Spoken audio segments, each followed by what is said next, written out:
मुझे इनवाइट करने के लिए थैंक्स के। वैसे मुझे नहीं पता था कि लॉयर्स की पार्टी इतनी इंटरेस्टिंग होती है। वैसे एक बात बताओगे? एक मिनट। हेलो, क्या?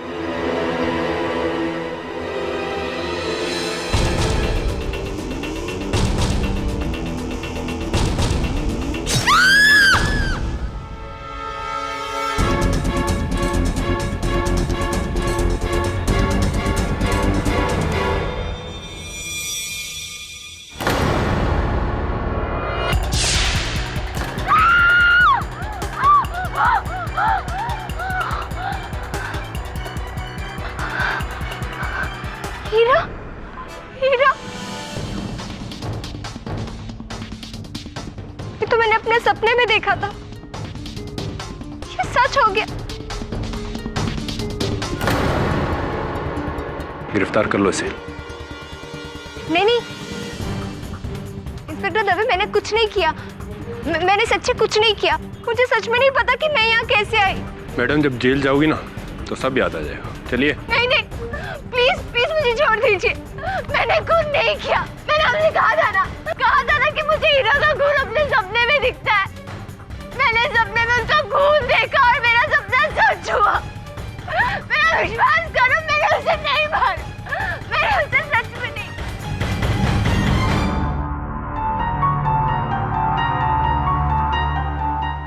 केडी, ये तुम क्या पढ़ रहे हो? पूर्व बोध के बारे में पढ़ रहा था मिसेस बिलमोरिया। पूर्व व्हाट? प्रेमोनिशन। किसी घटना के होने से पहले उसका आभास होना। ये लड़की है दृष्टि। उसका कहना है कि सपने के माध्यम से उसे पता चला है कि ईरा नामक एक लड़की की हत्या होने वाली। क्या ये सब सच्ची होता है? विज्ञान में तो इसका कोई आधार नहीं मिसेस बिलमोरिया। इस कारण अदालत में साबित करना बहुत कठिन है। मिस दृष्टि, आपकी लॉयर कहाँ है? दृष्टि जी की लॉयर मैं हूँ, योर ऑनर।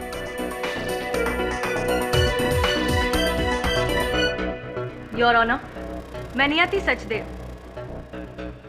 दृष्टि जी की डिफेंस लॉयर।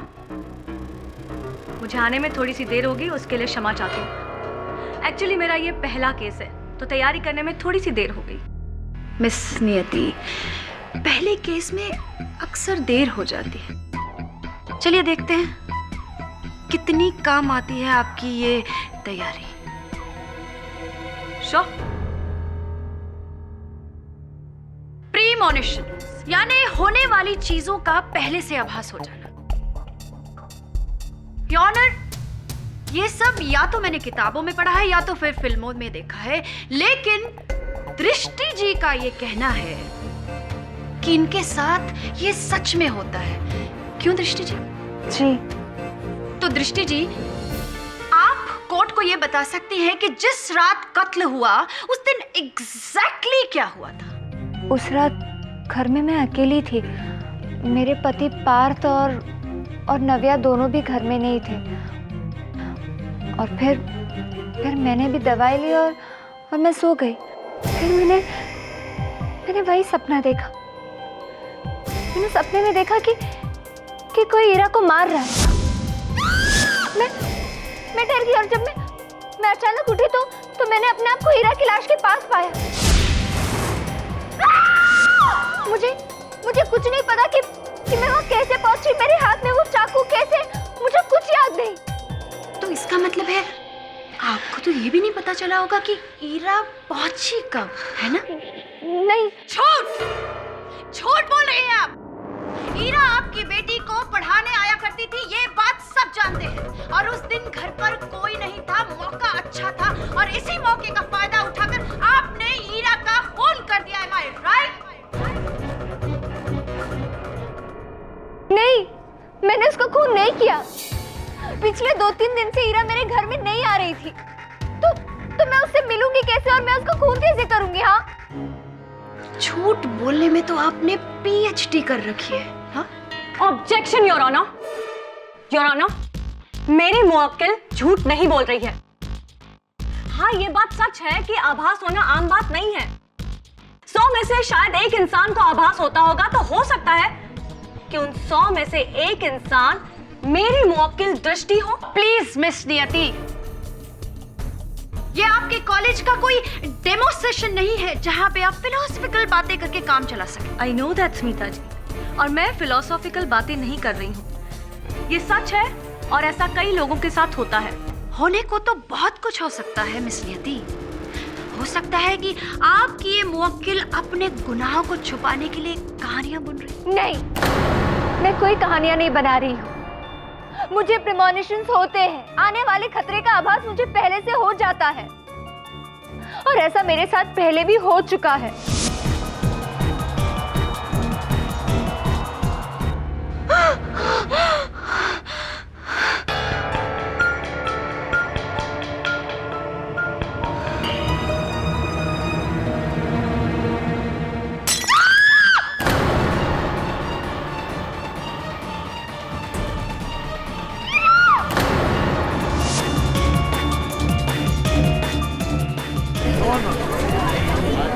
Order order. दृष्टि जी, वैसे इस बात का कोई गवाह है आपके पास?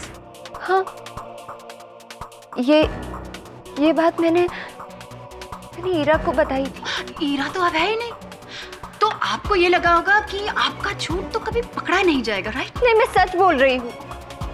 मेरी बात का विश्वास कीजिए, मैं सच बोल रही हूँ। वेल, ऐसा तो कुछ होता नहीं है और मैं मानती भी नहीं हूँ, लेकिन फिर भी अगर आपको कुछ आभास होता है तो क्या आप कोर्ट को बताना चाहेंगे कि आपकी ये सो कॉल्ड प्रीमोनिशंस कब से आते हैं और आपको क्या-क्या दिखता है? मुझे सपने कुछ 1 महीने पहले से आने शुरू हुए। मुझे अपने इन सपनों में कुछ चीजें, उनकी झलक दिखाई देती थी, जैसे कि स्विमिंग पूल, मेरा गार्डन। फिर एक दिन मुझे ईरा के सर से खून नजर आए, पर उसके चेहरे पे मुस्कुराहट। उसके बाद जिस दिन ईरा का खून हुआ, उस दिन मुझे अपने सपने में ये दिखाई दिया कि ईरा को बहुत चोट लगी है। वो चल नहीं पा रही है। उसके पैर में बहुत चोट लगी है और वो अपने आप को घसीट रही है। दृष्टि, जब आपने ये सारे प्रीमोनिशन के सपने देखे तो आपने क्या किया? जी, पहले तो मुझे कुछ समझ में नहीं आया, लेकिन जब मैंने ईरा का खून का सपना देखा तो मैं डर गई। मुझे लगा कि उसे सावधान करना चाहिए, और कोई तुम्हारा खून करने वाला है। प्लीज मेरे साथ पुलिस स्टेशन चलो, तुम्हें पुलिस प्रोटेक्शन की जरूरत है। मुझे पुलिस प्रोटेक्शन की नहीं, तुम्हें डॉक्टर की जरूरत है, समझी? योर ऑनर, दृष्टि की बातों से तो ऐसा लगता है कि इन्हें ईरा की बहुत चिंता थी, लेकिन अफसोस इनके पति पार्थ का ऐसा मानना नहीं था। जी, ये सच है कि दृष्टि ईरा को बिल्कुल पसंद नहीं करती थी। न जाने क्यों, लेकिन ईरा के आने के कुछ समय के बाद से ही दृष्टि मुझ पे ईरा को लेकर शक करने लगी थी। कई बार उसने ईरा को बहुत बुरा भला भी कहा, लेकिन मैं जानता था कि ईरा मेरी बेटी के लिए कितनी ज़रूरी है, और इसीलिए मैं ईरा का साथ देता था। लेकिन उस दिन तो दृष्टि ने हद ही कर दी थी। ईरा, क्या हुआ, दिखाओ।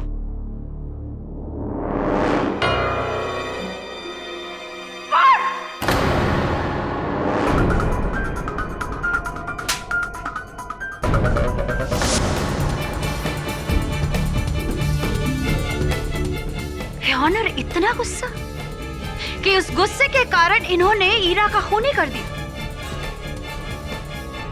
ऑनर, मैं ईरा के फियांसे युग को इस कटघरे में बुलाना चाहूंगी। दृष्टि को ऐसा लगने लगा था कि ईरा और उसके पति पार्थ के बीच कुछ है, जबकि ऐसा नहीं था। ईरा सिर्फ दृष्टि की बेटी, जिसे कि डिसलेक्सिया है, उसे पढ़ाने जाती थी, और दृष्टि ने एक बार खुद मुझसे कहा था कि अगर मैंने ईरा को नहीं समझाया तो वो उसे छोड़ेगी नहीं। एक मिनट मिस्टर युग, उस दिन ईरा को कुछ हो गया है ऐसा आपको क्यों लगा? ईरा कहीं गई भी तो हो सकती थी। ऐसा नहीं हो सकता, क्योंकि ईरा कहीं भी जाए मुझे फोन हमेशा करती। उस दिन उसका कोई फोन नहीं आया। फोन नहीं आया? योर ऑनर, ये रहे मिस्टर युग के फोन रिकॉर्ड्स, और फोन रिकॉर्ड से साफ जाहिर होता है कि ईरा ने उस दिन युग से ठीक 3 बजे बात की थी। राइट मिस्टर युग? हाँ, याद आया, सॉरी। ईरा से उस दिन बात के बाद मेरी चिंता और बढ़ गई थी। ईरा ने मुझे फोन पे कहा था कि वो दृष्टि से मिलने जा रही है। मैं नहीं चाहता तो दृष्टि से मिले और उनके बीच की प्रॉब्लम और बढ़े।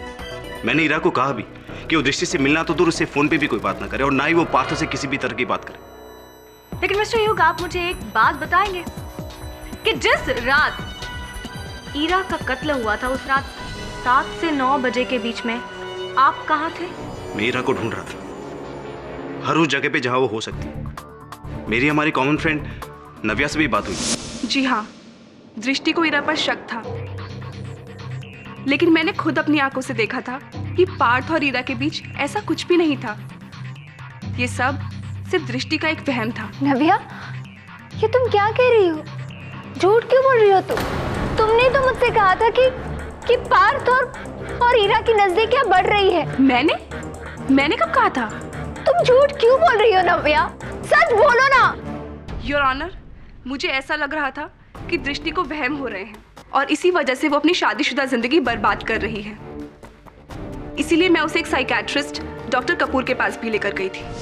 जी हाँ, दृष्टि जी मेरी पेशेंट है, उन्हें डिप्रेशन की प्रॉब्लम है और इसके लिए मैंने उन्हें कुछ एंटी डिप्रेसेंट्स भी दिए थे। Thank you doctor. Your honour, बात एकदम साफ है। दृष्टि जी दिमागी रूप से बीमार हैं और इसी बीमारी के चलते हुए उन्होंने ईरा का खून कर दिया।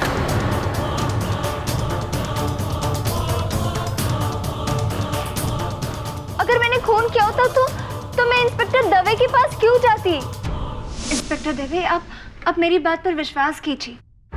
आप मेरी बात समझिए दृष्टि जी, ये सिर्फ एक सपना है। ऐसे बुरे सपने हम सब देखते हैं, इन सपनों का असल जिंदगी में कोई अर्थ नहीं होता।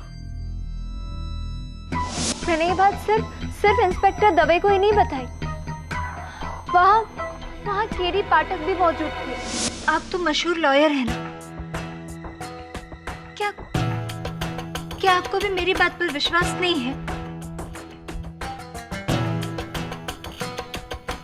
मैं समझ गई। पर आप मुझे इतना बताइए, कल को मेरी दोस्त ईरा को कुछ भी हुआ तो इसके जिम्मेदार कौन होगा? हाँ,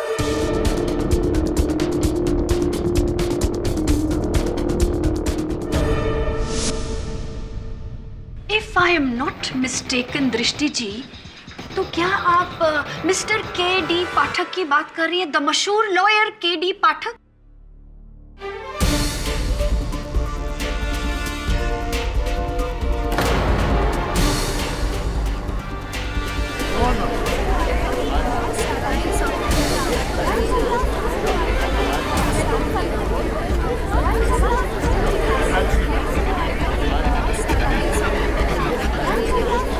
order, silence in the court please.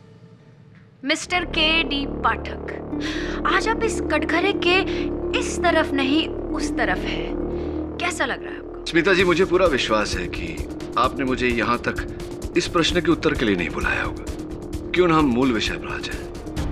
तो फिर ठीक है मिस्टर पाठक, आप इस कोर्ट को यही बता दीजिए कि कत्ल की रात आप वहाँ क्या कर रहे थे? जब युग ने इंस्पेक्टर दवे को फोन किया तो दवे साहब मेरे साथ ही थे, मेरी गाड़ी में थे, इसलिए मैं उन्हें वहां तक ले गया। तो मिस्टर के.डी. पाठक, आपने वहां क्या देखा? जब हम वहां पहुंचे तो दृष्टि के पास खून से सना हुआ चाकू देखा और स्विमिंग पूल में ईरा की लाश।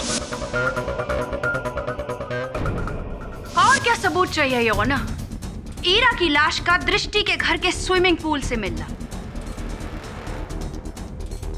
इंस्पेक्टर दवे और मिस्टर के.डी. पाठक का उन्हें मौका वारदात पर मिलना, मर्डर वेपन पे इनकी उंगलियों के निशान, ये सब साबित करते हैं कि दृष्टि ही कातिल है।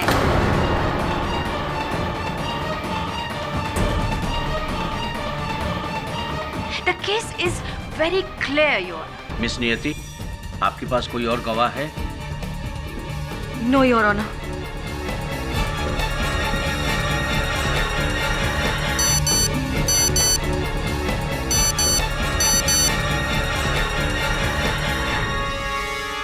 तमाम सबूतों और गवाहों के मद्देनजर ये अदालत इस नतीजे पर पहुंची है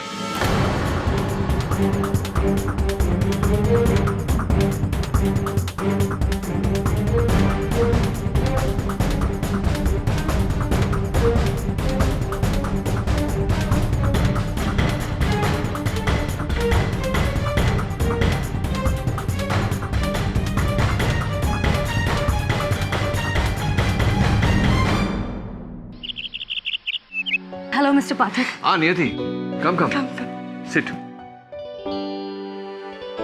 जिस प्रकार से तुम अदालत में दृष्टि का केस लड़ रही थी, मुझे पूरा विश्वास है कि एक समय ऐसा आएगा कि तुम बहुत ही उत्कृष्ट वकील बनोगी। Thanks sir. वेलकम। वैसे मेरे लिए तो आप मेरे रोल मॉडल हैं। जिस तरह से आप अपने मुवक्किल के साथ खड़े रहते हैं, उनका केस लड़ते हैं, उनकी सच्चाई को सामने लाते हैं, वैसे मैंने भी दृष्टि का साथ देने की पूरी कोशिश की सर, बट सर मुझे गम इस बात का नहीं है कि मैं केस हार जाऊंगी। मुझे गम इस बात का हो रहा है कि दृष्टि के निर्दोष होते हुए भी उसे सजा हो जाएगी। मुझे पूरा यकीन है सर कि दृष्टि ने ईरा का खून बिल्कुल नहीं किया है। मेरे पास कोई पुख्ता सबूत नहीं है। बट हाँ, ये फाइल जरूर है। ये उस डॉक्टर की है जिसने दृष्टि का ट्रीटमेंट किया था कोर्ट में बेहोश हो जाने के बाद। केस कुछ और ही है मिस्टर पाठक। सच्चाई हम सब से छिपाई जा रही है और ये सच्चाई आप सबके सामने ला सकते हैं। I'd like to request you sir, ये केस ले लीजिए और एक निर्दोष को बचा लीजिए प्लीज। अदालत की कार्रवाई शुरू की जाए। योर ऑनर, शायद मिस नियति अपनी हार देख ही नहीं पाती, इसलिए वो आज इस कोर्ट रूम में उपस्थित ही नहीं। इसलिए मैं आपसे विनती करती हूँ कि आप इस केस का फैसला सुनाएं। फैसला नहीं सुनाया जा सकता है, योर ऑनर।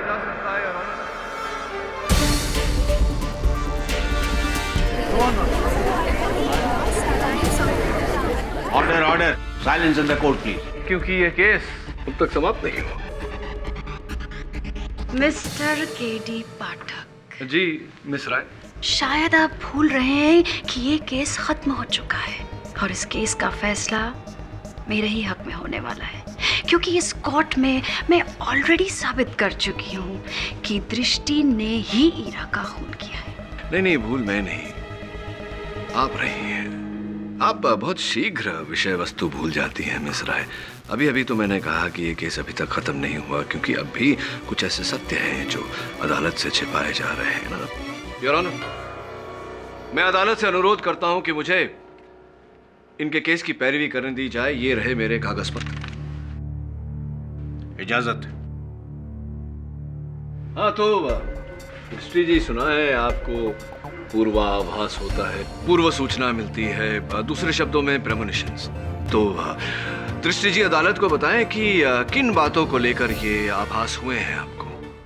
ईरा का सीढ़ी से गिरना, ईरा को चोट लगना और मैंने ईरा का खून भी होते हुए देखा था। इसका अर्थ ये हुआ कि जितने भी पूर्वाभास हुए हैं आपको, वो ईरा को लेकर हुए हैं। जी। कभी कुछ और नहीं, कभी विचारा कि ऐसा क्यों? अजीब नहीं लगा आपको? हाँ, पर लेकिन योर ऑनर, दृष्टि झूठ बोल रही है। वास्तविकता में इन्हें कोई पूर्वाभास नहीं होता।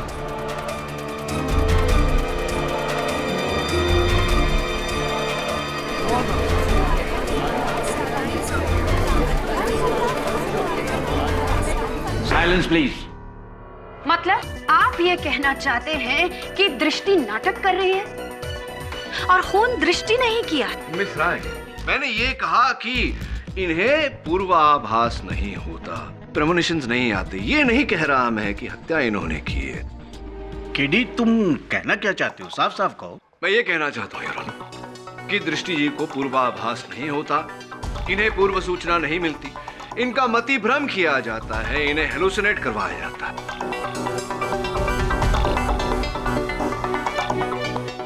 क्या?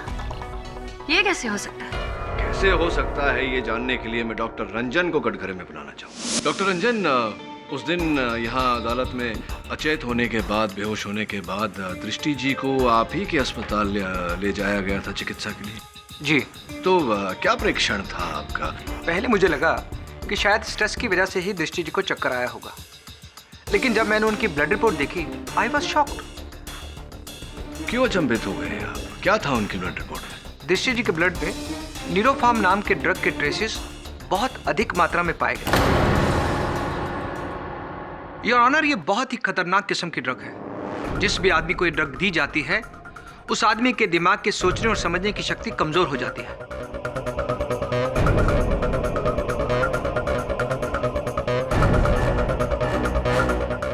और इस ड्रग का असर कम से कम 3 से 4 घंटे तक रहता है। जिस भी इंसान को यह ड्रग दी जाती है वो कुछ घंटों के लिए अपने दिमाग पर अपना कंट्रोल खो बैठता है। ऐसे में अगर उस इंसान को कोई आवाज सुनाई जाती है या कोई घटना दिखाई जाती है जो असलियत में वहां है ही नहीं, तो भी वो उसे सच मानने लगता है। उसे लगता है कि वो घटना या वो आवाज उसने सपने में कहीं देखी या सुनी है। और इस सारे प्रोसेस को हेलुसिनेशन कहते हैं। दृष्टि जी के साथ भी कुछ इसी तरह से हो रहा था। उन्हें हेलुसिनेट किया जा रहा था। इस ड्रग की मदद से कोई चाहता था, जानबूझकर इंटेंशनली उन्हें एहसास दिला रहा था कि ईरा मरने वाली है। ऐसा नहीं हो सकता, क्योंकि मैं कोई ड्रग्स नहीं लेती। योर ऑनर, दृष्टि जी की बात दुर्भाग्यवश बिल्कुल सही भी है और बिल्कुल गलत भी। मतलब? इसका अर्थ ये हुआ योर ऑनर कि कोई इन्हें आम दवा के बहाने न्यूरोफॉर्म खिलाया करता था, इनका मति भ्रम किया करता था और इन्हें इस बात का ज्ञान तक नहीं होने दिया। दृष्टि जी, आपको दवा कौन खिलाता था? मेरी दवाई की जिम्मेदारी तो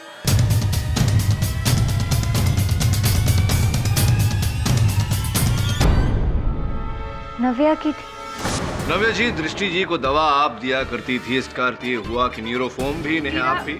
ईरा जब जब घर से बाहर जाती थी मैं तभी दृष्टि को दवाई देती थी, पर मुझे नहीं पता कि दृष्टि को कौन सी दवाई खिलाई जा रही थी और क्यों खिलाई जा रही थी। चलिए ये बताइए कि क्या आप हमेशा दृष्टि के साथ रहते? जी हाँ। तो जिस समय ईरा की हत्या हुई उस समय कहाँ थे आप?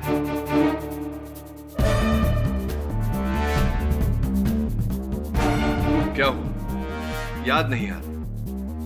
कोई बात नहीं, मैं याद दिला देता हूं। ईरा की हत्या के समय आप वहीं थी, हत्या के अवसर पर, हत्या के स्थान पर, और ईरा की हत्या में आपका हाथ भी था। योर ऑनर, न्यूरोफॉर्म जो दृष्टि को खिलाया जाता था वो गेट वेल मेडिकल स्टोर से लिया जाता था योर ऑनर, जिसकी कस्टमर आईडी पर सरप्राइज सरप्राइज नव्या जी का नाम।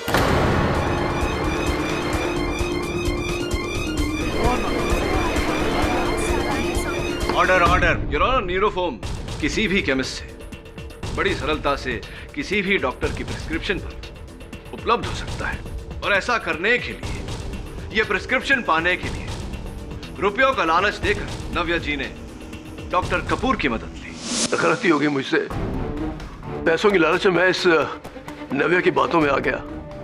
मुझे नहीं मालूम था कि इस मेडिसिन का यूज ये किसी को मारने के लिए करने वाली है। हाँ तो नव्या जी, अब मेरे प्रश्न का उत्तर दीजिए। क्या आप ही ने दृष्टि को मति भ्रम करवाया? क्या आप ही ने ईरा की हत्या की है, हाँ या नहीं? मैंने कुछ नहीं किया, मुझे कुछ नहीं पता। मैं तो सिर्फ वही कर रही थी जो मुझे करने के लिए कहा जा रहा था।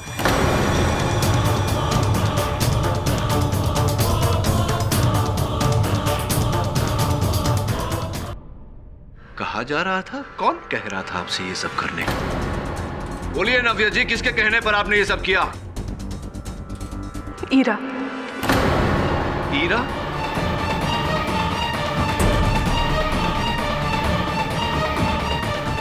ईरा दृष्टि के पति पार्थ से बहुत प्यार करती थी और वो किसी भी कीमत पर पार्थ की जिंदगी से जुड़े रहना चाहती थी। लेकिन पार्थ दृष्टि और अपने परिवार को छोड़ना नहीं चाहता था। तभी ईरा ने प्लान किया कि वे दृष्टि का मानसिक संतुलन को बिगाड़ देगी ताकि पार्थ हमेशा हमेशा के लिए उससे दूर चला जाए और ईरा उसके साथ रह सके। मुझे पर्सनली कोई प्रॉब्लम नहीं है दृष्टि से, लेकिन ईरा ना केवल मेरी अच्छी दोस्त थी, पर वो पैसों से भी मेरी मदद कर रही थी। इसीलिए मैंने फैसला किया कि मैं ईरा की मदद करूंगी। ईरा दवाई के बहाने दृष्टि को न्यूरोफॉर्म देती थी। दवाई खाने के कुछ 15 मिनट बाद से ही दृष्टि का सर घूमने लगता था, उसे नींद आने लगती थी, और तब ईरा ये सब नाटक करती थी। इन सब का दृष्टि के दिलो दिमाग पर इतना असर पड़ने लगा कि वो डरने लगी थी। उसे लगता था कि उसे सच में सपने आते हैं जो सच होते हैं। ईरा का सीढ़ियों से गिर जाना भी कोई इत्तेफाक नहीं था। वो भी हमने दृष्टि को हेलुसिनेट करके उसको एहसास दिलाया कि ईरा को कोई परेशान कर रहा है, उसको कोई सीढ़ियों से गिरा रहा है। और ये बात सच साबित करने के लिए ईरा ने सीढ़ियों से गिरने का नाटक किया। और फिर दृष्टि को यकीन होने लगा था कि उसके सपने सच होते हैं, उसे प्रेमोनिशंस आते हैं।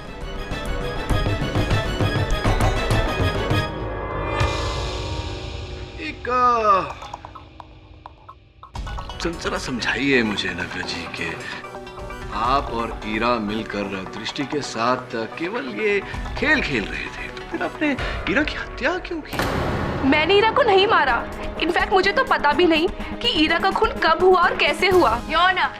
नव्या सही कह रही है। नव्या खून कर ही नहीं सकती, क्योंकि इसी अदालत में युग ने यह बयान दिया था कि उसी के कहने पर नव्या पूरी रात ईरा को ढूंढती रही।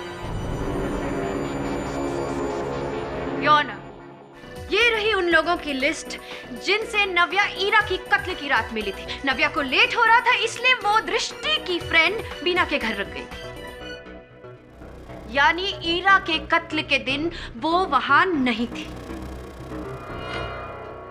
अब किस पे इल्जाम डालेंगे मिस्टर केडी पाठक? क्यों इतने सीधे साधे केस को आप इतना कॉम्प्लिकेटेड बनाना चाहते हैं? प्रोसिक्यूटर महोदया, क्या ये नहीं हो सकता कि ईरा और नव्या के अलावा भी कोई ऐसा रहा हो जिनसे दृष्टि से बैर हो, भय हो, या ये कहूं कि ईरा से भय हो? मैं समझाता हूं। योर ऑनर, जिस घर में ये मति भ्रम का खेल रचा गया, वहां ईरा, नव्या और दृष्टि के अतिरिक्त भी एक व्यक्ति रहते हैं, दृष्टि के पतिदेव पार्थ। बहुत ही दुखद बात है मिस्टर पार्थ, आपकी पत्नी को न्यूरोफॉर्म जैसा जोखिम भरा खतरनाक ड्रग दिया जा रहा था, उनके साथ मति भ्रम का खेल खेला जा रहा था, पागल करवाने का षड्यंत्र रचा जा रहा था, और आप चुपचाप देखते रहे। एनीवे, ये बताइए कि जिस समय ईरा की हत्या हुई आप कहाँ थे? जी, मैं अपने ऑफिस में ही था, कुछ पेंडिंग काम खत्म कर रहा था। ऐसी। और आपके इस बात का कोई साक्षी, कोई गवाह? जी हाँ, हमारे ऑफिस का गार्ड राम सिंह। जी साहब, उस रात पार्थ साहब को ऑफिस में बहुत सारा काम था और करीबन 7, साढ़े 7 बजे तक वो ऑफिस में ही थे। उसके बाद मुझे पता नहीं साहब। उसके बाद आपको पता नहीं का अर्थ क्या? असल में मेरी ड्यूटी 6:30 बजे तक ही होती है। अच्छा।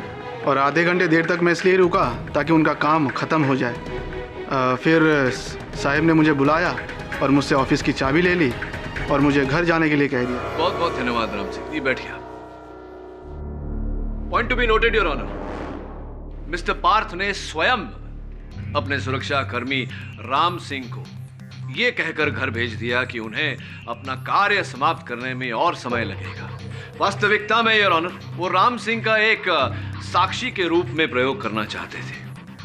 राम सिंह के वहां से जाते ही मिस्टर पार्थ अपने घर गए और वहां जाकर ईरा की हत्या कर दी। ये झूठ है, आप मुझ पर बेबुनियाद इल्जाम लगा रहे हैं। ऑर्डर ऑर्डर, आपको जो कुछ भी कहना है कटघरे में आके कहिए। योर ऑनर, जिस इल्जाम को मिस्टर पार्थ बेबुनियाद कह रहे थे, ये रही उसकी बुनियाद। वास्तविकता में ईरा और मिस्टर पार्थ के बीच अनैतिक संबंध थे और सिटी हॉस्पिटल के सूची के अनुसार ईरा ने बच्चे के पिता के नाम के भाग पार्थ का नाम लिखा।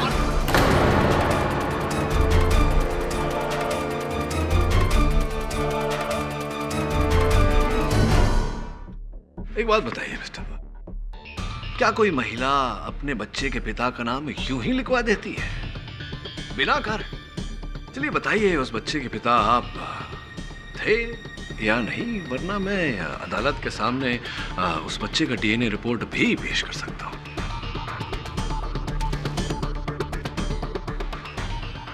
जी, ये सच है। ईरा मेरे बच्चे की माँ बनने वाली थी। ये झूठ है। आप बैठ जाइए, बैठ जाइए आप। मिस्टर पार्थ, उस पर ध्यान मत दीजिए, बताइए क्या बता रहे थे आप? ईरा बच्चे को लेकर बहुत एक्साइटेड थी, पर मैं नहीं चाहता था कि किसी भी हालत में मेरे और ईरा के रिश्ते के बारे में दृष्टि को पता चले। मैं दृष्टि को खोना नहीं चाहता था। आप दृष्टि को खोना नहीं चाहते थे, लेकिन आपको डर था कि आपके इस रहस्य के बारे में ईरा सबको बता देगी।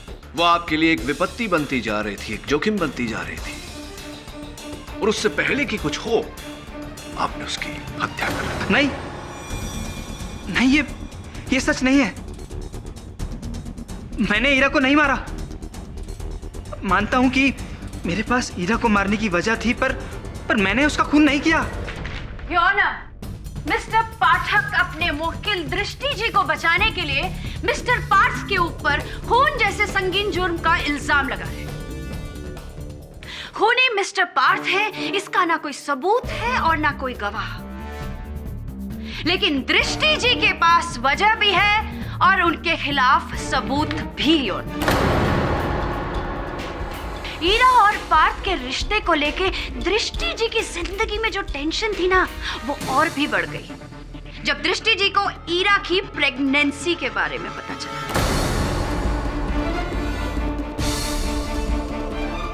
दृष्टि जी, क्या आपको इस बात की जानकारी थी?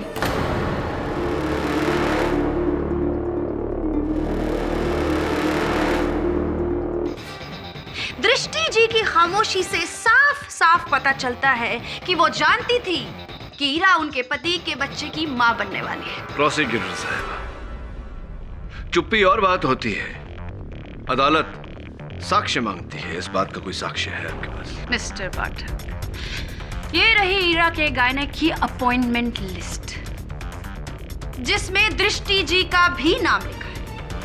इससे ये साफ पता चलता है योर ऑनर कि दृष्टि जी ईरा के गायनक से मिली और उन्हीं के जरिए उनको ये पता चला कि ईरा उनके पति के बच्चे की मां बनने वाली है। प्रोसिक्यूटर साहब जरा रुकिए, इस कहानी में छोटा सा ट्विस्ट है।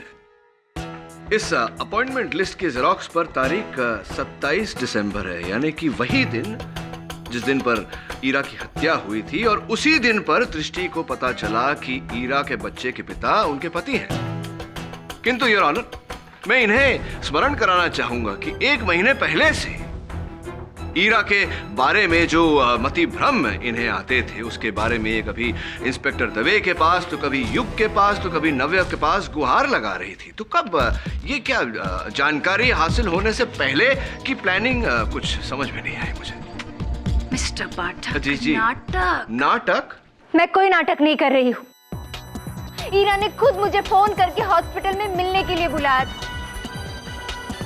उसने मुझसे कहा था कि ठीक 3:30 बजे मुझे मदर केस के वार्ड के सामने मिले। मैं वहां पहुंची, पर ईरा वहां नहीं थी। मैंने बहुत उसका इंतजार किया, पर मेरी मुलाकात ईरा से नहीं हुई। और फिर रिसेप्शन में गई और वहां ईरा के बारे में मैंने उनसे पूछा। उन्होंने कहा कि ईरा वहां डॉक्टर शिवानी, जो कि गायनक है, उनसे मिलने आया करती थी। जब मैं डॉक्टर शिवानी से मिली तो मुझे पता चला कि ईरा प्रेग्नेंट है, और वो वहां अपने पति पार्थ के साथ जाया करती थी। दृष्टि जी, आपको ईरा और अपने पति की इतनी बड़ी सच्चाई के बारे में पता चला और फिर भी आपने कुछ नहीं किया। मैं टूट गई थी। कहीं ना कहीं मैं अपने आप को दोष देने लगी। कई बार मन में आया कि मैं पार्थ को फोन करके पूछूं कि उसने मेरे साथ ऐसा क्यों किया, पर मुझे मौका ही नहीं मिला और उसी दिन मुझे हीरा के खून के इल्जाम में गिरफ्तार कर दिया गया।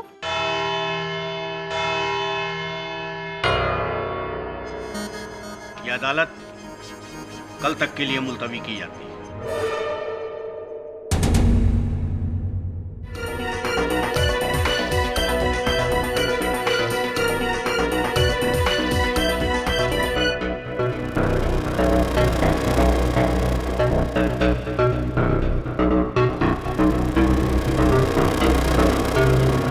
योर ऑनर, इस केस ने एक बिल्कुल ही नया मोड़ लिया है। ये मेमोरी कार्ड मुझे घटनास्थल से प्राप्त हुई। इसमें एक महिला का स्वर दर्ज है। मैं चाहता हूं कि अदालत उसे सुने। मुझे छोड़ दो, प्लीज मुझे छोड़ दो।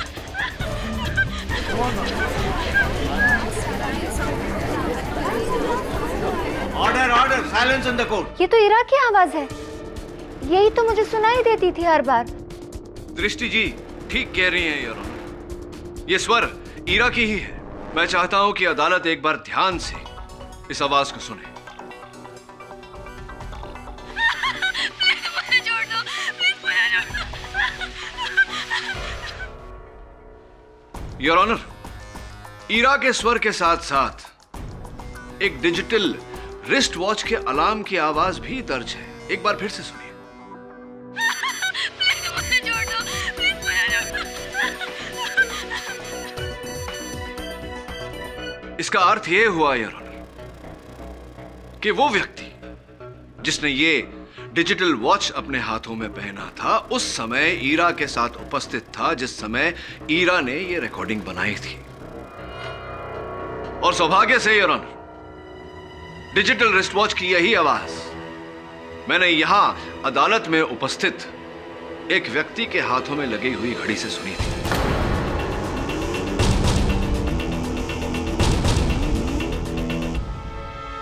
युग युग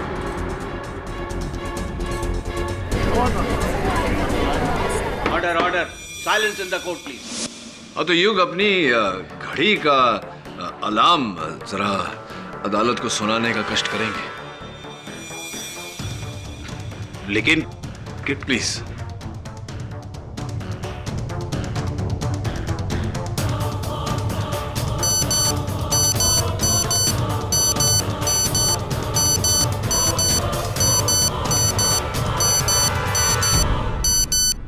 वही ध्वनि है यार। ये क्या मजाक है?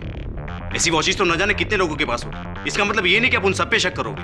भाई वकील होना चाहिए था तुम्हें। दलील तो ठीक रखी कि ऐसी घड़ी कई लोगों के पास हो सकती है, किंतु मेरे पास एक ऐसा प्रत्यक्षदर्शी साक्षी है, एक ऐसा आई विटनेस जो ये स्पष्ट कर देगा कि ईरा की हत्या आप ही ने की है।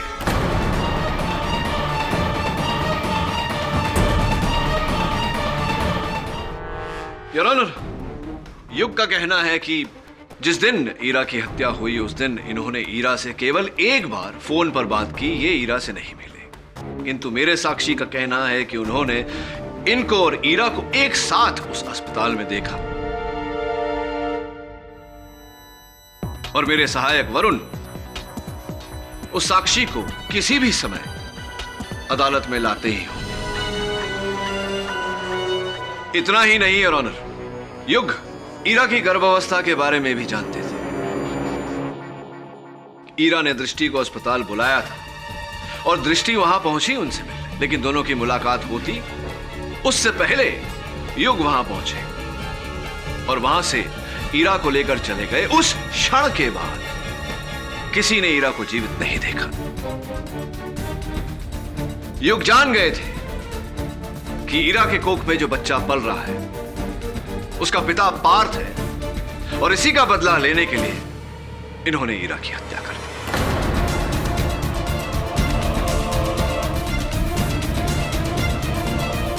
हत्या कर दी या नहीं?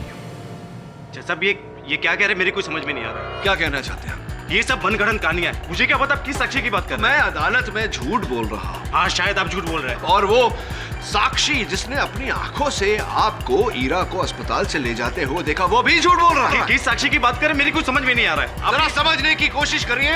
आप ईरा से अस्पताल में मिले थे? नहीं, मैं नहीं मिला था। कहाँ मिले थे? मैंने ईरा को हॉस्पिटल के बाहर एक कैफे में बुलाया था। उसके बाद क्या हुआ? हाँ, मैंने उसे मार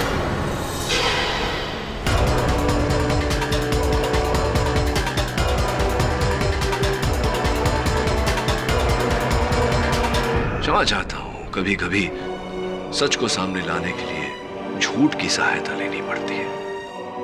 आगे की कहानी। मैंने ही मारा ईरा को। जिस खेल को उसने शुरू किया था उसे खत्म मैंने किया। मैंने ईरा को दृष्टि के यहाँ टीचर के जॉब पे लगाया, ये सोच के कि इससे मेरी दोस्त दृष्टि को मदद मिलेगी। लेकिन उसने ना सिर्फ दृष्टि के साथ बल्कि मेरे साथ भी धोखा किया। दृष्टि ने कई बार मुझे समझाया कि ईरा का बर्ताव सही नहीं है, वो मेरे साथ धोखा कर रही है। लेकिन मैंने उसकी बात तब तक नहीं मानी जब तक कि मैंने खुद अपने कानों से हीरा को नव्या से बात करते नहीं सुना। हीरा नव्या से कह रही थी कि वो पार्थ से बहुत प्यार करती है, अपनी सारी जिंदगी सिर्फ पार्थ के साथ गुजारना चाहती है। इसी तरह मुझे पता चला कि कैसे ये लोग दृष्टि को न्यूरोफॉर्म का डोज देकर भ्रमित कर रहे हैं ताकि उसे पागल साबित कर सके और पार्थ की जिंदगी से दूर कर सके। बहुत ही घटिया खेल खेल रहे थे। सिर्फ प्यार होता तो मैं उसे माफ भी कर देता, लेकिन वो मेरे साथ धोखा कर रही थी। वो पार्थ के बच्चे की तभी मैंने सोच लिया कि जिस खेल को इन्होंने शुरू किया उसे खत्म मैं करूंगा। इसीलिए उस दिन मैंने पार्थ के मोबाइल से हीरा को मैसेज भेजा और उसे फार्म हाउस पे बुलाया। 7:30 का टाइम मैंने इसलिए रखा था क्योंकि 7 बजे ये लोग दृष्टि को न्यूरोफॉर्म का डोज देते थे। दृष्टि किसी भी कीमत पर अपना दवाई का डोज लेना नहीं भूलती थी। और जैसे ही दृष्टि दवाई के असर में आई, मैंने उसे स्विमिंग पूल से दूर एक चेयर पे बिठा दिया। ठीक 7:30 बजे हीरा भी दृष्टि के घर आ गई। उसे अभी यही लग रहा था कि उसे यहां पार्थ ने बुलाया।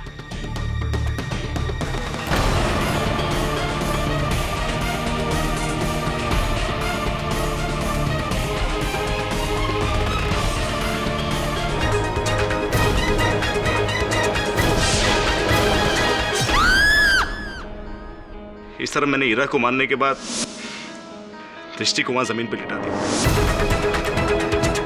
वो खून भरा चाकू, चेहरे पे खून के दाग, सब मेरा किया हुआ। The defense rests, Your Honor. सारे सबूतों को मद्देनजर रखते हुए ये अदालत युग और नव्या को ईरा के खून में दोषी पाती है और उन्हें हिरासत में लेने का हुक्म देती है। साथ ही दृष्टि को इस इल्जाम से बाइज्जत बरी करती है। The case is closed.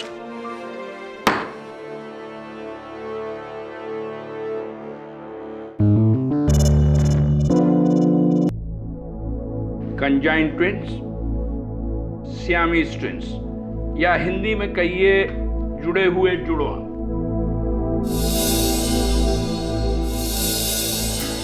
इस दुनिया में इस अनोखी अवस्था के एक नहीं कई केसेस हैं। इसलिए इस जोड़ को ऑपरेशन के माध्यम से अलग करना कोई नई बात नहीं है। So don't worry. कॉम्प्लिकेशन तब होते हैं जब दोनों के बीच में कोई कॉमन आर्गन हो, जैसे दिल, गुर्दे या लंग्स। लेकिन मिहिका और माया के केस में उन दोनों के ऑर्गन्स जो हैं अलग अलग सलामत हैं। सुना तुमने? अब तुम भी बाकी लड़कियों की तरह आम जीवन बसर कर सकती हो। लेकिन आकाशी अंकल, मुझे मिहिका दीदी से अलग नहीं होना। 22 सालों से दीदी से जुड़ी हुई हूँ। माँ बाप तो बचपन में ही छोड़ के चले गए थे। दीदी ने ही मुझे चलना, बोलना, यहाँ तक कि जीना सिखाया है। इनके साथ रहती हूँ तो लगता है जिंदगी जी रही हूँ। इनसे अलग हो गई तो मैं जी नहीं पाऊंगी। माया बेटी, इस ऑपरेशन से सिर्फ तुम्हारा शरीर मीका से अलग होगा, तुम नहीं। क्यों मीका? और नहीं तो क्या, ऑपरेशन के बाद भी मैं हमेशा तुझसे चिपकी रहूंगी, समझी? नहीं मीका दीदी, मुझे आपसे अलग नहीं होना। और फिर आप तो जानती हो ना, मुझे ऑपरेशन से बहुत डर लगता है। लेकिन माया बेटे, कब तक इस तरह एक दूसरे के सहारे? रहने दीजिए आकाश अंकल, माया को इस ऑपरेशन से डर लग रहा है और अब मैं भी ऑपरेशन नहीं करवाना चाहती। और वैसे भी हम दोनों खुश हैं ऐसे ही, एक जुड़ी हुई बहनें, है ना माया?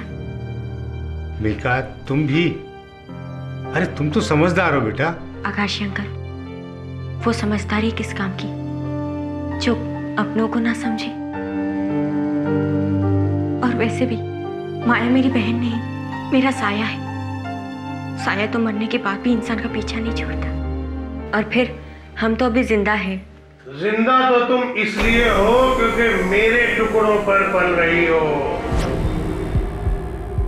मामा जी। हाँ, मामा जी। तो तुम यहाँ भाग कर आई हो, हैं? मुझे बिना बताए, अपने मामा को बिना बताए तुम ऑपरेशन करवा रही हो। ये ऑपरेशन इनकी भलाई के लिए है भंडारी। इनकी भलाई? तो मेरी भलाई का क्या? अरे मैं इनको बचपन से पाल रहा हूं। इनकी माँ तो इनको पैदा करते ही आत्महत्या करके मर गई थी और ये आफत मेरे गले में डाल के गई है। और जिस नरक में तुम उन्हें ढकेल रहे हो, उनकी मजबूरी की नुमाइश करके, उसका क्या? स्टेज शो, टीवी, जाने कहां कहां भटकाते हो उन्हें। उनकी मजबूरी को लोगों के मनोरंजन का जरिया बना दिया तुमने, लालची इंसान। ओए अगाशे साहब, मैं जो भी हूं इनका सगा मामा हूं और तुम इनके कुछ भी नहीं लगते। अगर आज के बाद तूने मेरी इजाजत के बिना इनसे मिलने की कोशिश की या इनको कहीं पे भी बुलाया तो मैं अकेला नहीं आऊंगा, साथ में पुलिस को लेकर आऊंगा। मामा जी, इन्हें छोड़ दीजिए ना, हम आपके साथ चल रहे हैं अभी। घर तो तुम्हें चलना ही पड़ेगा। अब मैं तुम्हें यहाँ 1 मिनट भी नहीं रहने दूंगा। कल तुम दोनों को एक टीवी प्रोग्राम में भी जाना है, उसके लिए मैंने एडवांस भी ले लिया है। चलो या निकालो जूता। सॉरी डॉक्टर आकाश, मुझे नहीं लगता है जब तक इनका ये कंस मामा जिंदा है आप इन दोनों बहनों का कोई भला कर सकेंगे। जिंदा है, लेकिन कब तक? हाँ? हाँ जी निशा जी, पैसे मिल गए हैं मुझे।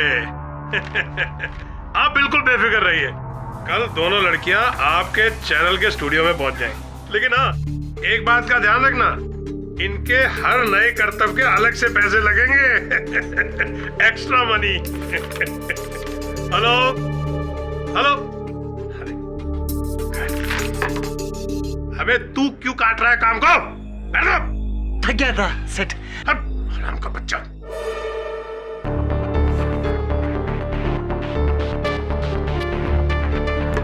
अरे ओ मेरी करोड़ की नोट, आया इधर आओ।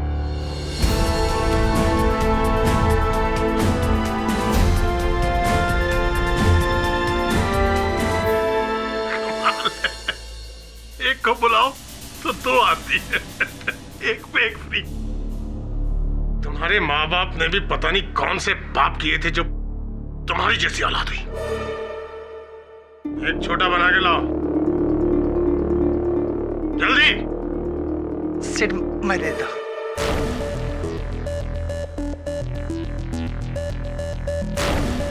आराम से गिर जाएगा।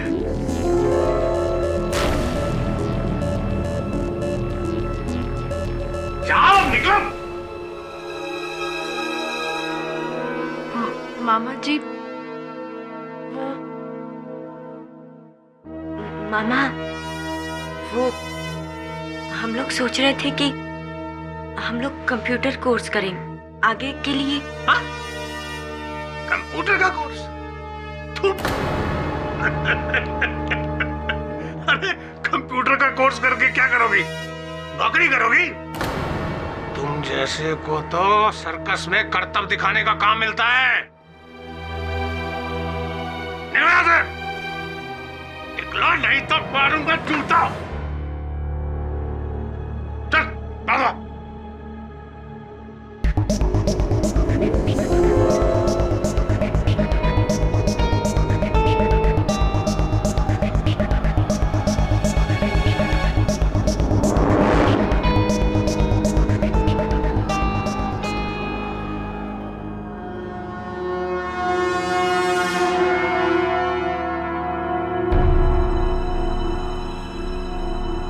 मामा,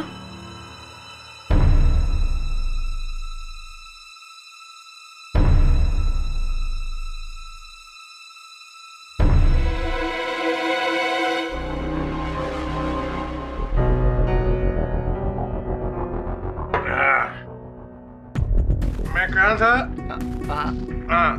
70। जी हाँ 70। 71, 72, 73।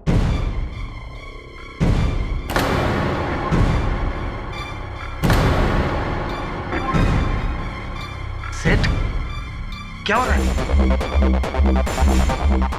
सेठ क्या हो रहा है? सेठ क्या हो रहा है? सेठ पानी पानी। हाँ सेठ पानी ला दो। देखिए हो क्या सेठ? जल्दी। हाँ अरे सेठ हो क्या रहा? सेठ क्या हो गया सेठ? उठो सेठ। सेठ सेठ माया माया देखा जल्दी आओ। सेठ को क्या हो गया?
सब कुछ मेरे सामने हुआ। भंडारी सेठ ने 2 घुट दारू मारा, उसके बाद उनके गले में दर्द हुआ, ऐसा पकड़ के बोले पानी पानी। मैं पूछा सेठ क्या हुआ सेठ क्या हुआ? बोले पानी पानी। उसके बाद जमीन पर गिर गए, मुंह पे से पैस निकला और फिर हम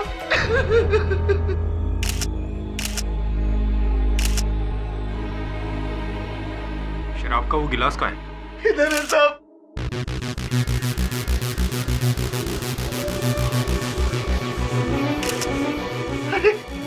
इधर इधर साहब। बात की सुनो, तुम दोनों तो नहीं उठाए ना?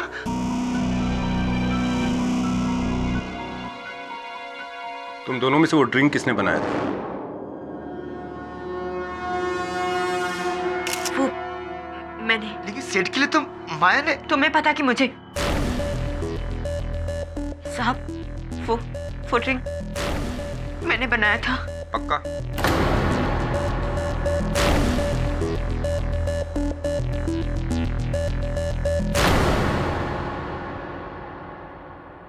कमाल करता है यार तू दवे। तू खुद कानून का रखवाला है तो मुझसे कानूनी सलाह लेने की क्या आवश्यकता पड़ गई तुझे? केडी, ये केस ही कुछ ऐसा है, इसमें कानून की सारी किताबें कुछ नहीं कहती। अच्छा क्यों, क्या है ऐसा किसमें? केडी, 2 जुड़वा बहनें हैं। दवे, जुड़वा बहनें 2 ही होती हैं। मेरा मतलब है जुड़वा बहनें हैं, अगर उनमें से एक किसी का खून कर दे तो दूसरी का क्या होगा?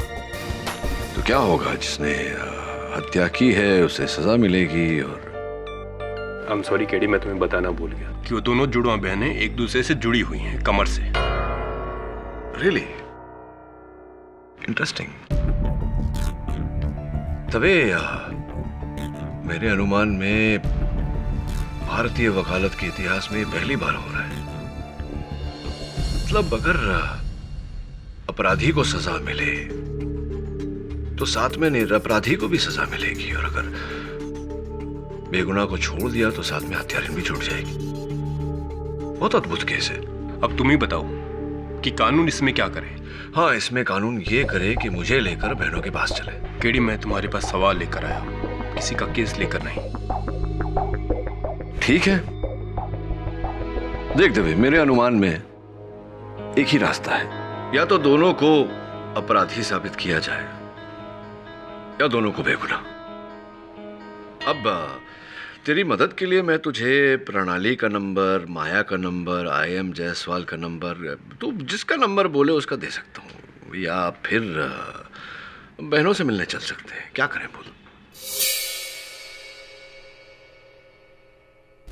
बोला था ना मैं तेरे को। और अगर मेरी बात मानी होती तो आज ये लोचा नहीं देखना पड़ता तेरे को। मेरे को इससे ज्यादा और कुछ नहीं बोलने का है। तू जा यहाँ से। जा रहा है, अभी तो जा रहा है मैं, लेकिन फिर मिलने आएगा।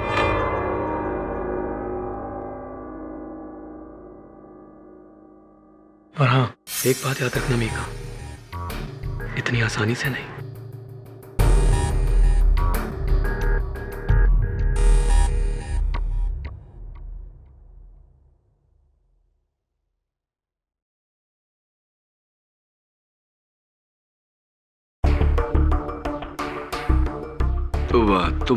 माया।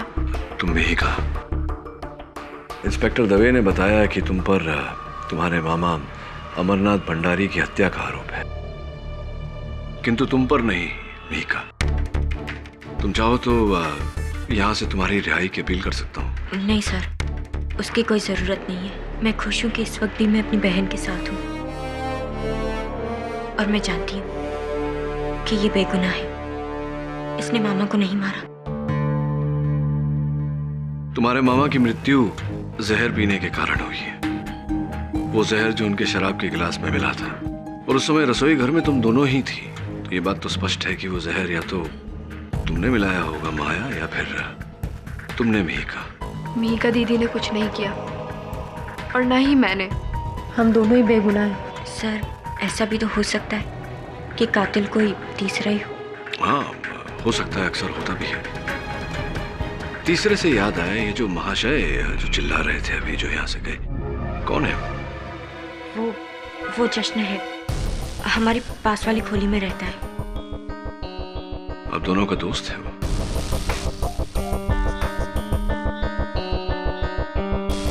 मीका दीदी का, मेरा नहीं।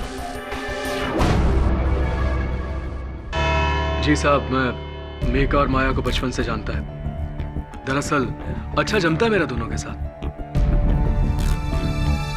बचपन में तो आपने अच्छा जमा लिया। अब अदालत ये जानना चाहती है कि जवानी में आप क्या करते हैं। कहने का मतलब है कि आप काम क्या करते हैं, आपका पेशा क्या है? मैं हीरे के व्यापारी के यहाँ काम करता है साहब। दरअसल हीरे की परख और उसकी सफाई का काम मेरा है। हीरो की सफाई ये कैसे होती है? योर ऑनर, इस प्रश्न का इस केस से कोई लेना देना नहीं। मिस्टर जायसवाल, योर ऑनर, ये आप भी बहुत अच्छी तरह जानते हैं, और पाठक साहब भी, कि मैं बेफिजूल के सवाल कभी नहीं करता, क्योंकि मेरे लिए time is money and money is talent. Your honour, इस सवाल का इस केस से गहरा ताल्लुक है। Okay, proceed. तो इंटरप्ट कर दिया इन्होंने। कहाँ थे हम? हाँ, हीरो की सफाई। ये कैसे होती है हीरो की सफाई, जरा बताइए साहब। वो पोटेशियम साइनाइड का सॉल्यूशन। जोर से बोलिए। क्या साहब? वो potassium cyanide solution. Potassium cyanide, your honour. यानी कि ये वही जहर है जिससे मिस्टर अमरनाथ भंडारी की मौत हुई।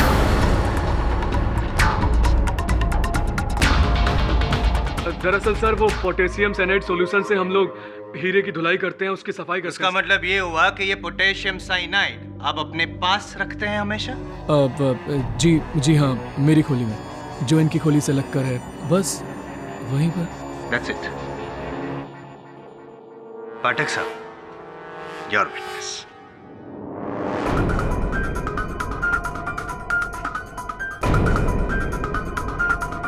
जशन, कृपया कर अपना दाहिना हाथ दिखाएंगे?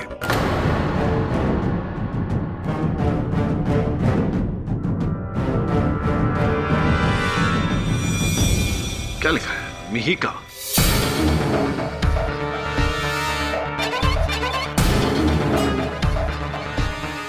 जहां तक मेरा ज्ञान है, इंसान अपने शरीर के अंगों पर केवल उसी व्यक्ति का नाम गुदवाता है जो उसके बहुत ही प्रिय होता है, प्यारा होता है, दुलारा होता है। तो क्या तुम्हारे हाथों पर मिहिका के नाम का होना इस बात का संकेत नहीं है कि तुम मिहिका से प्रेम करते हो? जी साहब, मैं मिहिका से प्यार करता है। और ब्याह भी करना चाहते थे? जी। किंतु मिहिका के मामा के होते हुए आपका ये सपना सच नहीं हो पाता। क्या यही कारण था जश्न की मिहिका को अपने मामा के चंगुल से स्वच्छंद करवाने के लिए? Sorry to interrupt your honour, लेकिन कुछ समझ भी नहीं आ रहा है। नहीं, अगर जशन ने मिस्टर भंडारी को मारा होता तो मिहिका मामा के चंगुल से तो अलग हो जाती, माना। लेकिन अपनी बहन माया के चंगुल से कैसे अलग होती? मतलब जिस तरह से ये यूं जुड़ी हुई है, आपको नहीं लगता थोड़ा प्रॉब्लमेटिक हो जाता? क्या आपको लगता है केडी पाठक साहब कि ये शादी वास्तव में पॉसिबल है? योर ऑनर, जिस तरह से ये शादी की थियरी नामुमकिन है, इसी तरह से सर का इल्जाम भी बेबुनियाद है। मैं जानता था साहब कि मेरा पेशे की वजह से ये साइनाइड का बात मुझ पर ही आएगा, लेकिन जज साहब, आज मैं ना चाहते हुए भी अदालत के सामने सब सच बताना चाहता है।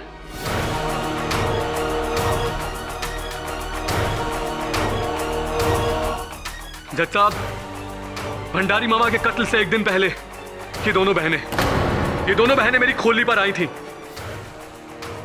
और देख मिका, अगर तू मेरे को ठुकरा देना, कसम से कह रहा है मैं जहर पीकर खुदकुशी कर लेगा। जश्न, क्यों कर रहे हो ये सब कुछ तुम? हमारा फ्यूचर क्या है? जब तक माया मेरे साथ है, तुम और मैं कभी... अरे तो ऑपरेशन करा के अलग क्यों नहीं हो जाते तुम दोनों? कितनी बार डॉक्टर आकाशे ने बोला है कि सब कुछ हो सकता है, लेकिन ये तेरी डरपोक बहन ना खुद चैन से जिएगी और ना हम दोनों कुछ। जश्न, खबरदार, अगर मेरी बहन के बारे में कुछ बोला तो इस बेचारी का मेरे अलावा है ही कौन? मैं तुम्हारे प्यार की कदर करती हूँ जश्न, लेकिन अगर मुझे मेरी बहन और तुम में से किसी को चुनना पड़े तो मैं मेरी बहन को ही चुनूंगी। हरीश, तेरा फैसला है ना, तो याद रखना एक दिन बहुत पछताएगी तू।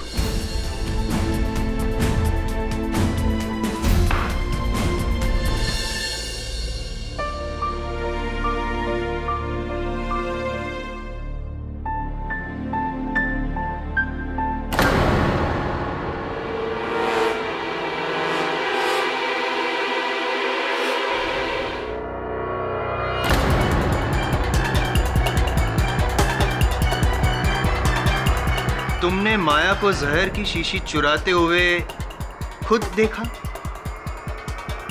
जी साहब। फिर तो स्पष्ट है जश्न कि तुमने उसे रोका होगा, टोका होगा, बाधा डाली होगी। जी नहीं, मैंने कुछ नहीं किया। कमाल है sir. KD sir, I would like to ask if you don't mind, please. तुमने मतलब बिल्कुल रोका नहीं, कुछ नहीं? साइनाइड हजम करना जितना मुश्किल है, उतना ही ये बात हजम करना मुश्किल है योर ऑनर। जैसे तुम्हारे घर में तुम्हारी नजर के सामने से कोई जहर की शीशी चुरा के लेके जाता है और तुम अनदेखा कर देते हो, क्यों? अरे भाई, ये जहर है, कोई चाय की पत्ती नहीं, कोई फर्क ना पड़े। दरअसल मुझे लगा कि माया अपनी बहन पर बोझ होने के एहसास से खुदकुशी करना चाहती है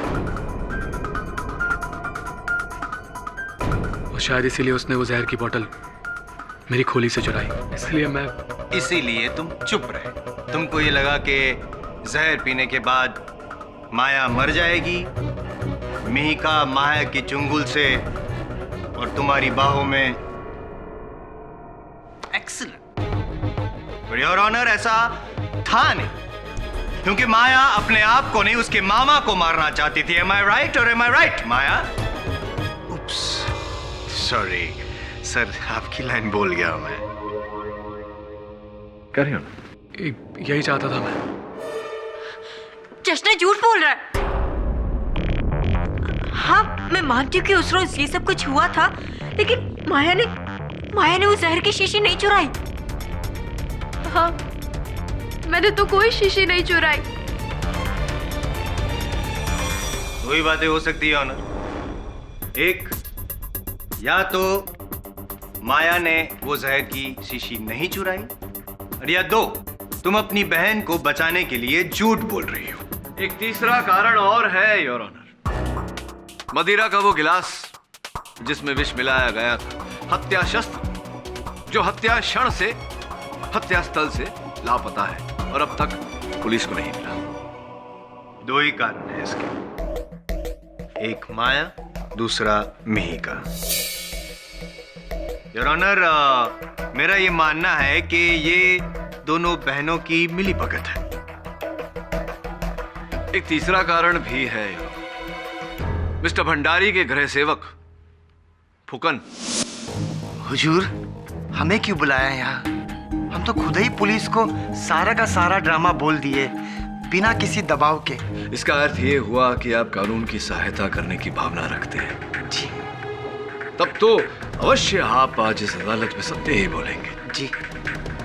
चलिए बताइए, जब आपने भंडारी जी को मरते हुए देखा, सर्वप्रथम क्या किया आपने? हाँ, हम फौरन बाहर जाकर डॉक्टर अगाशे को फोन किए ताकि जल्दी से वो आए और भंडारी सेठ को बचा ले। उसी दौरान ये दोनों बहनों ने गिलास गायब किया होगा। सर, ये झूठ बोल रहा है। इसका उल्टा हुआ था, इसीलिए मुझे और माया को रसोई घर में भेजा था पानी लाने के लिए, और मामा की लाश के साथ ये अकेला ही था। चमाट मार दूंगा, एक नंबर की झूठी। मिस्टर फुकन, अपने लहजे पर जरा काबू रखिए। माई बाप, माफी चाहता हूँ। शांत हो जाइए, उत्तेजित होने की कोई आवश्यकता नहीं। योर ऑनर, सरल शब्दों में फुकन जी झूठ बोल रहे हैं और बहनें सच बोल रही हैं, क्योंकि डॉक्टर अगाशे के कथन के अनुसार उन्हें फोन मिहिका ने ही किया था। अरे हमने ही फोन किया था, बाप की सौगंध। ये डॉक्टर अगाशे ना झूठ बोल रहा है इन दोनों बहनों को बचाने के लिए। साहब, हमने गिलास गायब नहीं किया। जाने दीजिए फुकन जी। देखिए, ये बताइए कि वहां घटना स्थल से उस गिलास के अतिरिक्त और कोई वस्तु लापता हुई थी? उदाहरण के रूप में रुपयों की गड्डी जो वो गिन रहे थे बैठे बैठे, उनकी हत्या होने से कुछ क्षण पहले। कितने रुपए थे उसमें? अरे हमें क्या पता साहब, कैसी गड्डी? अरे ये गड्डी, ये देखिए, ये गड्डी जो पुलिस ने आपके संदूक के गोपनीय क्षेत्र से बरामद की, यही गड्डी। गिने तो होंगे आपने, बताइए ना कितने रुपए हैं?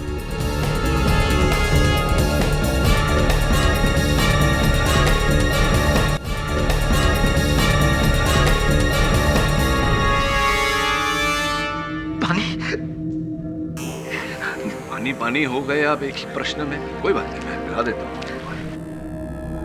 प्रोसिक्यूटर साहब, आपको प्रश्न हो तो दीजिए पीछे। अभियोग पक्ष का पानी है, शायद सूट करे। अब बताइए। साहब, हमसे बहुत बड़ी गलती हुई साहब। हमने झूठ बोला, पैसे हमने चुराए थे।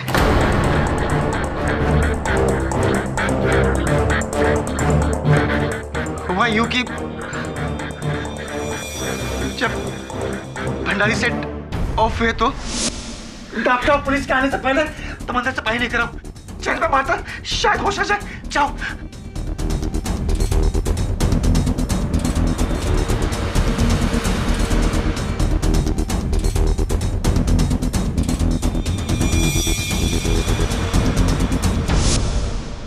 अच्छा, तो आपके अनुसार उस समय भंडारी जी के साथ कोई नहीं था, ना आप न ये बहनें। तो क्या ये संभव है फुकन जी कि वो गिलास मदिरा का वहां से किसी चौथे व्यक्ति ने उछल किया हो? हाँ, हमारा मतलब है नहीं, लेकिन ये दोनों बहनों ने किया होगा। हम गारंटी के साथ बोल सकते। मालेगा, आज के जमाने में जहाँ कोई ठीक तरह से वारंटी नहीं दे सकता, यहाँ पे जनाब गारंटी देने की बातें कर रहे हैं। वाह! क्या मैं पूछ सकता हूँ कैसे?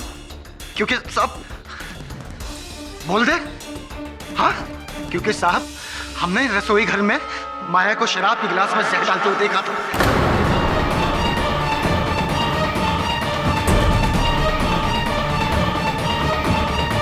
झूठ बोल रहे हैं आप फुकन जी,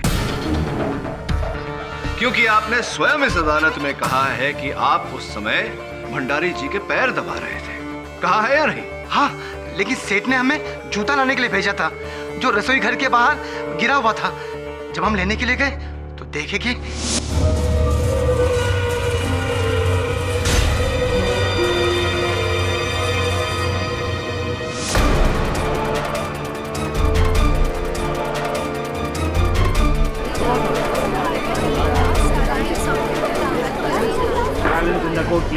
हाँ, तो फुकन जी, आपने माया को मदिरा के उस ग्लास में विष मिलाते हुए देखा, किंतु न रोका न टोका, कुछ नहीं किया, बिल्कुल जश्न की तरह। जश्न की मंशा तो कहीं न कहीं समझ में आती है, उसका स्वार्थ था। आपकी क्या मंशा थी? हमें क्या पता साहब कि उसके अंदर जहर है और कुछ नहीं। और खरी बात बोलूं साहब, हमें लगा साला मामा मरता है तो मरने दो ना, हम क्या को बचाए? कौन सा हमारा बाप लगता है? और साहब माया ने मारकर कोई गलत काम नहीं किया, अच्छा काम किया उस हरामी को मारकर। अरे बहुत खून चूसता था बेचारी माया का, हमको बहुत फील होता था माया को देखकर। There you are, Your Honor. इस जिगसॉ पजल का the missing piece. Sequence of events with provided eyewitness accounts. पहला, जशन ने माया को जहर चुराते हुए देखा। दूसरा, फुक्कन ने माया को जहर मिलाते हुए देखा। और तीसरा, 3 लोगों ने जहर की वजह से भंडारी को मरते हुए देखा। लेकिन आप सब लोग एक बात भूल रहे, इस मजबूरी की वजह से जाहिर सी बात है कि मैं हर पल इसके साथ मौजूद रहती हूँ। हम दोनों की कोई भी बात एक दूसरे से छुपती नहीं। माया ने उस ग्लास में कोई जहर नहीं मिलाया। I understand your emotions, Your Honor. तो बहनों के बीच का ये अटूट रिश्ता तो सारा जमाना जानता है, और जब बहन ऐसी जुड़ी हो जिस तरह से ये है, तो ये रिश्ता अटूट नहीं असीम हो जाता है। ऐसा रिश्ता जो कोई जोड़ तोड़ ना सके।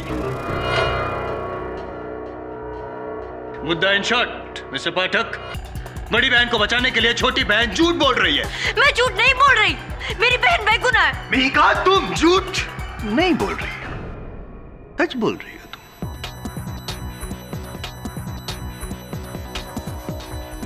यस योर ऑनर, मीका सच बोल रही है।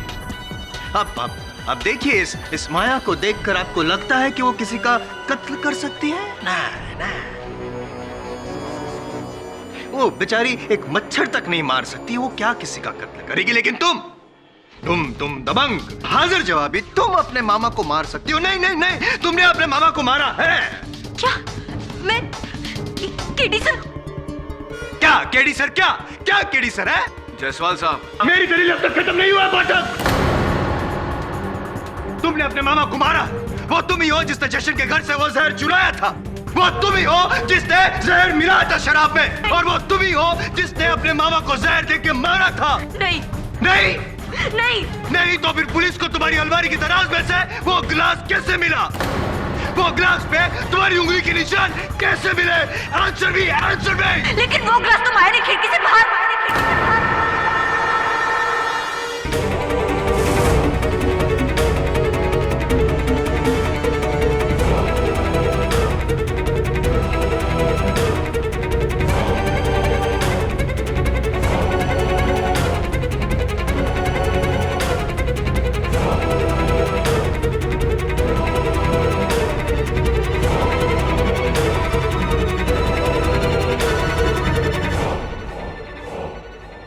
मिस्टर पाठक, आपका पानी पी सकता हूँ प्लीज?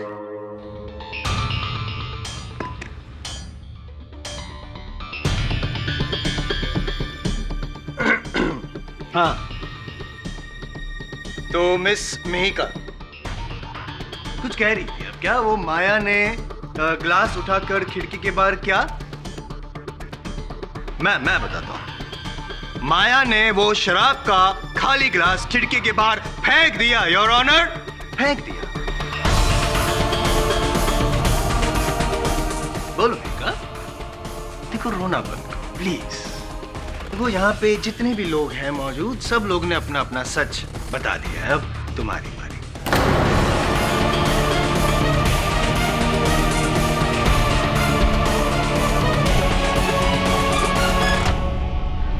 बोल दो सच, बोल दो ना सच क्या है, बोल दो सच क्या है।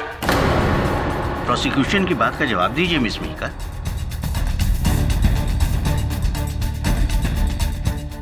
मिहिका, अब कोई रास्ता नहीं बचा, सच बोलो।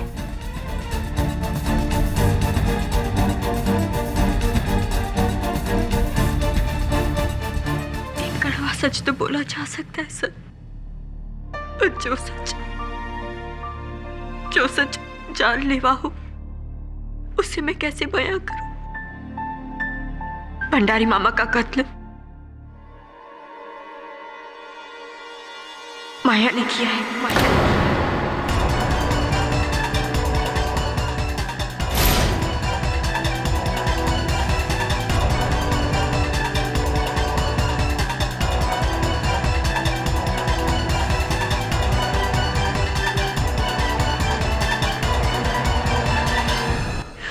लेकिन मैंने माया को वो जहर जश्न के घर से चुराते हुए नहीं देखा, और ना ही वो जहर उस ग्लास में डालते हुए देखा। लेकिन जब भंडारी मामा का कत्ल हुआ और माया ने वो ग्लास बाहर फेंक दिया, तो मैं समझ गई कि कुछ गड़बड़ है जो ये मुझे नहीं बता रही। मुझे माफ कर दे मेरी बहन, मुझे माफ कर दे। काश हम लोग इस तरह नहीं जुड़े होते तो आज मेरी गवाही की वजह से तेरा इस जुर्म का पर्दा न उठता। लेकिन अब दीदी, ये आप क्या बोल रही हो? मैंने बाबा को, मेरे लिए मेरी दीदी ही सब कुछ है। मेरे माँ बाप, मेरा भगवान। और भगवान कभी झूठ नहीं बोलते। अगर मेरी दीदी कह रही है कि मामा को मैंने मारा है, तो यही सच है। मुझे मेरा जुर्म कबूल है।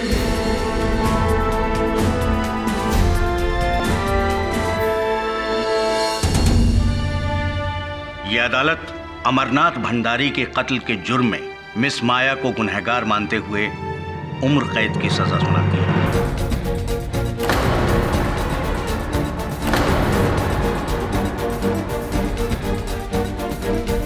लेकिन इस फैसले के साथ एक और अहम फैसला है जो इस अदालत को लेना है, और वो है इन दोनों बहनों की जुड़ी हुई अवस्था, जहां एक दूसरे से बिछड़ना इनके लिए नामुमकिन है।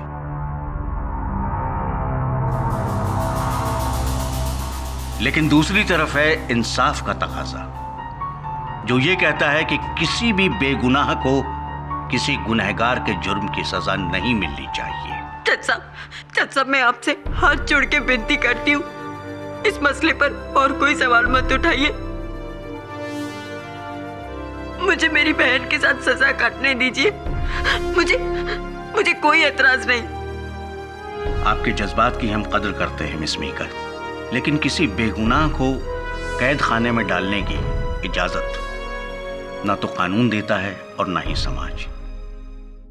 इसलिए इस बात का फैसला बड़े सोच विचार के साथ लेना होगा। जज साहब, अगर आपकी आज्ञा हो तो मैं इस विषय में कुछ कहना चाहता हूं। परमिशन ग्रांटेड, आइए। सर, मेरा नाम डॉक्टर आनंद तगाशे है। मैं एक रिटायर्ड सर्जन ही नहीं, एक सोशल वर्कर भी हूँ।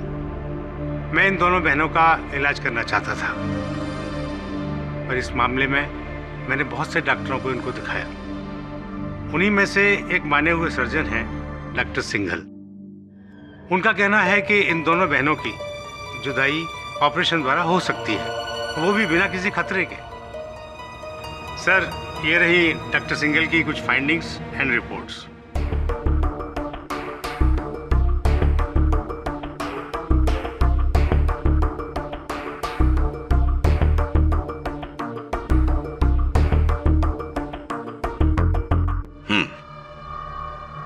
अगर ये ऑपरेशन सुरक्षित है तो ये अदालत इसकी इजाजत देती है,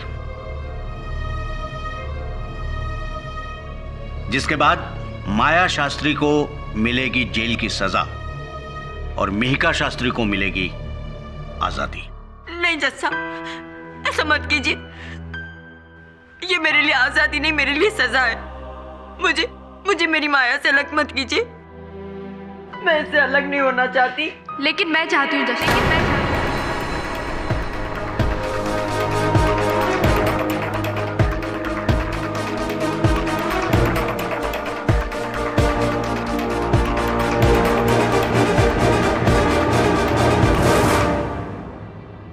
मैं अपनी बाकी की जिंदगी जेल की 4 दीवारी में काटना मंजूर करूंगी, लेकिन अपनी बहन के साथ एक और पल नहीं रह सकती। इसलिए मेरी आपसे प्रार्थना है कि आप हम दोनों का जल्द से जल्द ऑपरेशन करवा के हमें अलग करवाइए। जब हमारी किस्मतें अलग हो गई तो हम क्यों नहीं। The case is closed.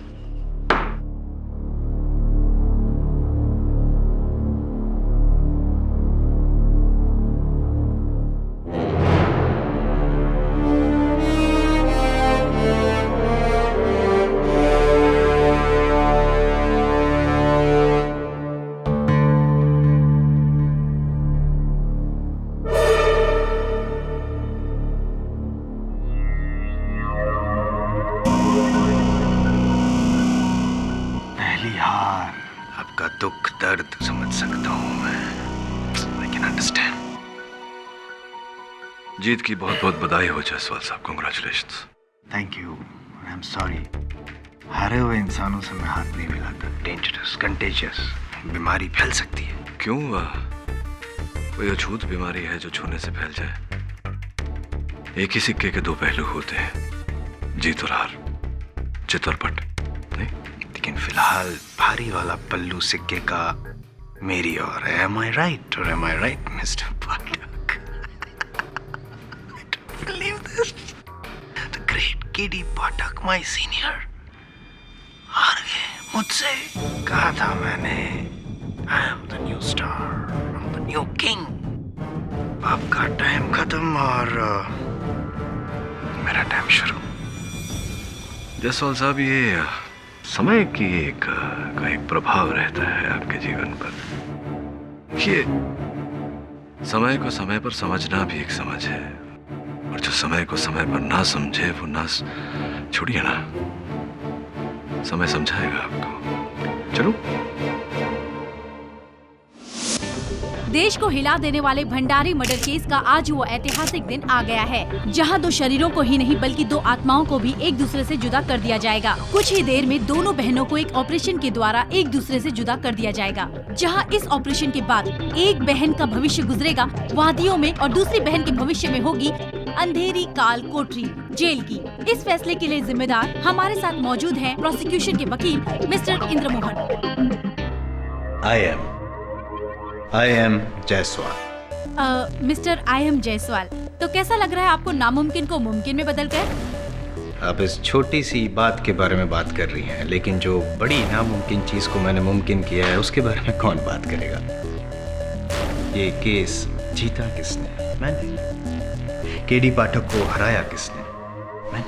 Of course. तो कैसा लग रहा है आपको? आप पहले ऐसे शख्स हैं जिनके सर पर केडी पाठक को हराने का ताज है। सर पे ताज तो नहीं है, लेकिन बिना सरताज का ताज हूँ ऐसा महसूस हो रहा है मुझे।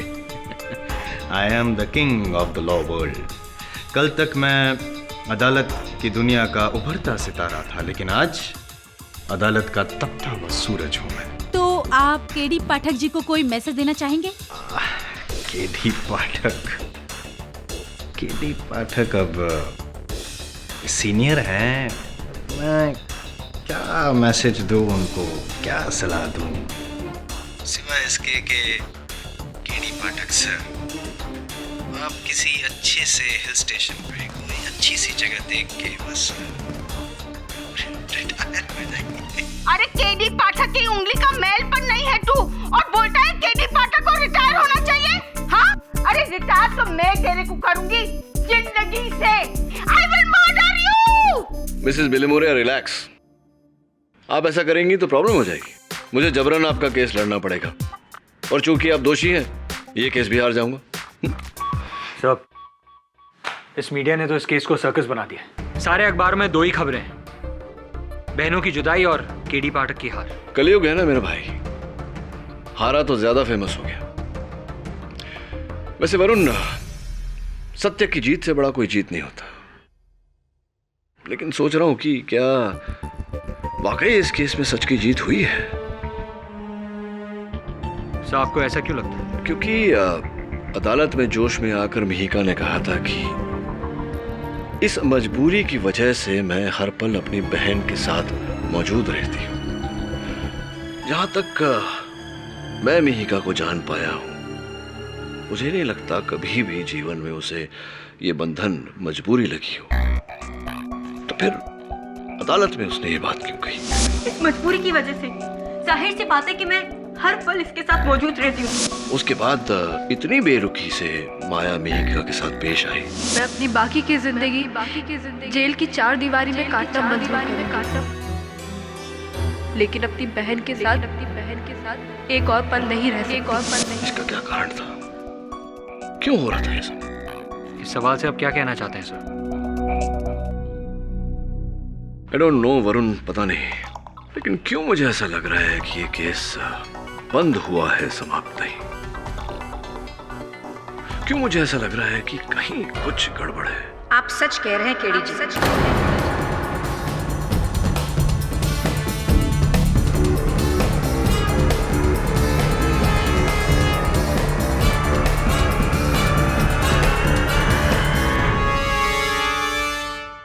और भी दिलचस्प कहानी देखने के लिए हमारे चैनल को सब्सक्राइब करें और बेल आइकॉन दबाना न भूलें।